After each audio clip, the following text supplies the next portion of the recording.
Hello, I'm John Shepherd, and in this short video I'm going to answer some questions that have been sent in to my Instagram channel. The first question comes from Chase H, and he wants to know how he can improve his takeoff power. Well, there's a lot to this answer. Firstly, you need to be able to set the jump up properly, irrespective of how strong you may or may not be. If you don't set the jump up properly on the penultimate step, for example, then you won't jump as far as you will ever be able to. So you need to spend a lot of time working on that flat-footed contact on the penultimate step, only lowering the hips by a couple of centimeters to enable you to transfer more quickly into the takeoff. From a strength and conditioning point of view, of course, there are a myriad of exercises that you can do that will assist in developing greater takeoff power. Now, I recently made a video on specifically improving takeoff power via the use of a step on the penultimate step away from the takeoff. The objective being to run across the step without making much adjustment to it in terms of going into the takeoff stride. So go and take a look at that video. Following on from the question on takeoff power, I've had another question from Lenin Kush on the penultimate step.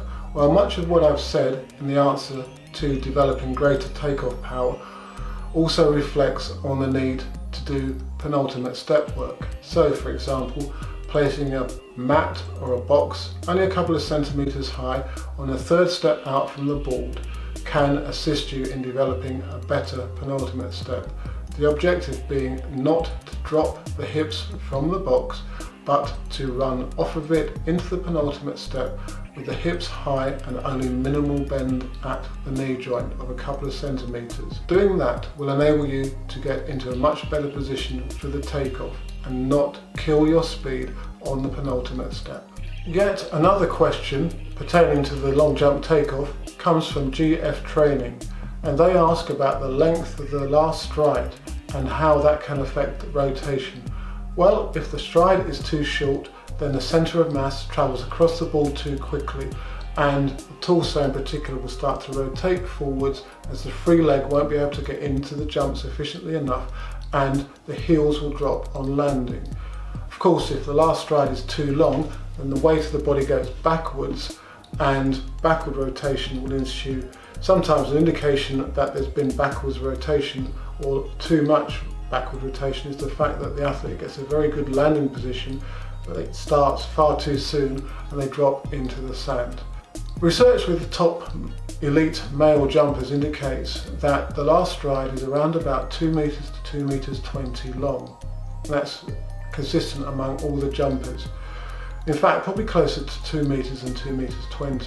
So as you'll have seen in a number of videos on the channel, we place a marker about 2 meters off from the board to which the athletes train to, and positioning next to that will give them the optimum last stride length required. Obviously there's going to be a little bit of playing around with that distance, but through repetition you can find out more or less where that marker should be. The jumper runs to that mark in order to take off. I look to where they are in relation to that marker and then will adjust them in relation to that and not the board. So if they're 10 centimeters off of their penultimate step marker, I'll move them in 10 centimeters, because ideally we'll know that should they hit that marker placed, for example, at 2 meters, that they're always going to get that optimum step onto the board.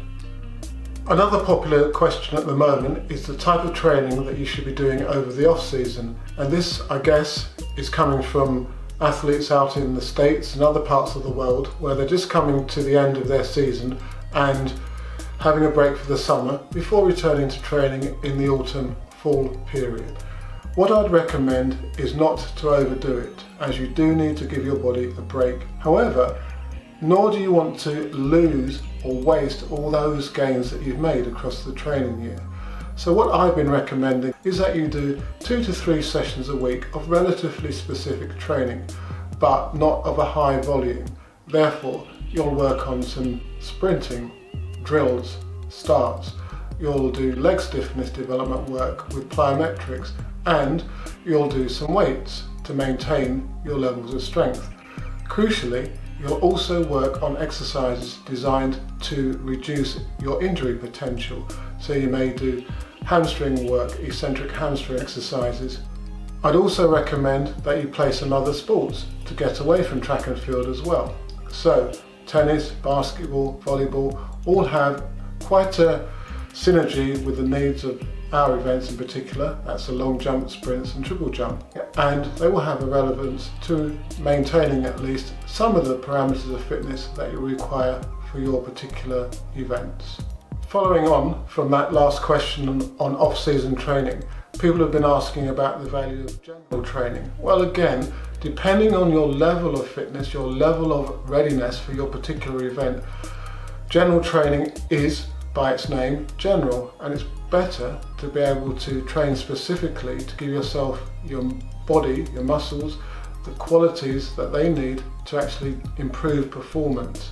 So, to reiterate, in the off season, yes, by all means do some general exercises, but keep in mind that you need specific muscles to function in a specific way for long triple jump and sprints, and it's better to work those muscles in the ways that are specific to those events. This will give you a greater platform from which to springboard from when you return to training in the fall-autumn period.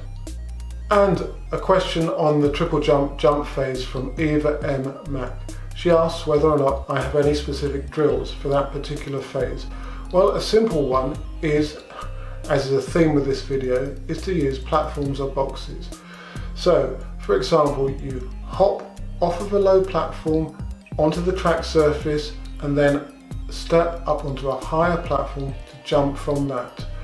I would suggest about 10 centimeters for the first platform, 15 to 20 for the second one.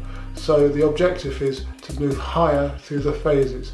In doing so, when you go into the jump phase, you'll have more time to execute your mid-air action and to swing the free leg up and get the arms into the best position to block forward rotation once you're up in the air. Ryan too, as well as asking about how to plan the off season, also asks what specific drills I do to develop top end speed with the guys in my group. Basically, we're always building speed on speed on speed, so therefore it shouldn't be difficult to increase velocity throughout the course of the training year from start to finish. Obviously in season is when you want to be fast, but we also want the athletes to be fast 3 months, 4 months back from that, maybe around 90 to 95% of their ultimate speed capacity. Therefore, if you're always layering speed on top of speed, it becomes easier and easier to move faster. So you should be doing acceleration work when you start back in training. After a couple of weeks, we will work on top end speed with progressive runs building up over 30-40 meters to flat out over 10 meters, for example. So it's less stressful than a flat out 40 meters, for example, but it's working on maximum velocity and the mechanics of max velocity running. Hopefully the answers to those questions sent into my Instagram account will also help you and your training. Please do leave any other comments or further questions you may have in the comment section below on YouTube or through my social media such as Instagram. And good luck with your training and competition.